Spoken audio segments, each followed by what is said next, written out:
come in, come in. Oh, this is Lucy. She'll probably be joining us for the interview. Alrighty, I guess let's get started.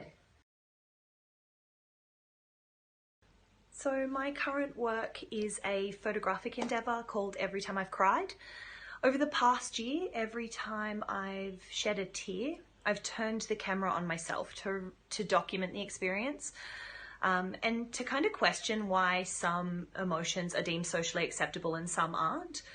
So crying is a really uncomfortable act for people to deal with. You know, we turn away from it, we stifle it, we apologize for it. And as a woman, the term emotional is often used as a derogatory word to kind of suggest irrationality and a complete loss of logical thought. So I really wanted this project to break those boundaries. And I also wanted to play on the idea of selfie culture. So I wanted to kind of challenge this persona, this perfect persona that we see all too often. So there's also a bit of a comical element to the work too, because not all of the pictures depict sadness. Some of them, you know, happen while I'm cutting an onion or while I'm watching a kind of really sad movie.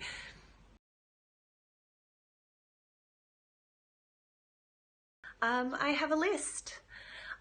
Ideas kind of come to me at the weirdest moments, so I keep a list on me, and I constantly add to it.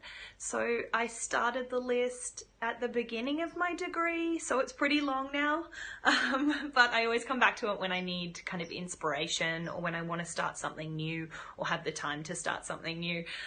Some work out, some don't. I find the process of having a list and coming back to it really helpful because it can make the idea kind of stronger in my mind or weaker.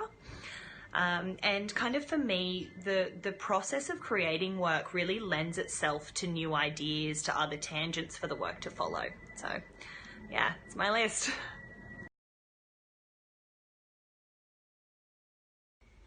I think research is incredibly important for all artists. I'm such a strong believer that if you're going to have a public voice, then you need to educate that voice to the best of your ability. And you need to really understand the implications of that voice.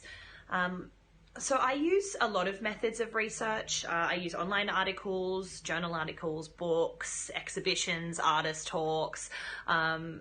Personally, I'm a really big fan of books. I've got a big stack of them at home, and I always seem to come back to the Bible. So it's still as relevant today as it was when it was written, even though there's a huge change in how we consume images in this current culture.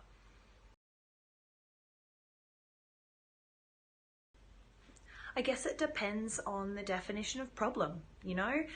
Resolving problems in my work is a difficult one because I kind of felt like I've never really had a problem.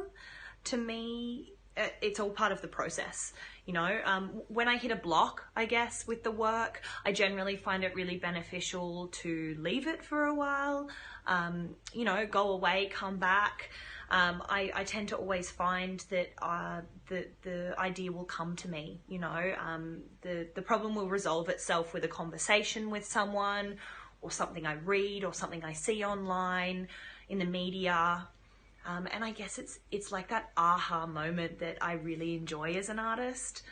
And I guess with regards to experimenting in my work, I really like experimenting with the limitations of mediums. And kind of challenging the way we see and consume imagery, especially of women. So my current practice at the moment kind of really focuses on this.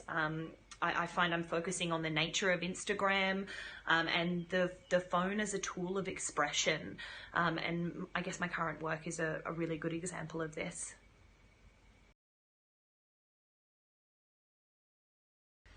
So I like to work outside in kind of unstaged environments. So whether that be the city or in nature or in my house, I really enjoy the chaos of it all, you know, the unpredictability.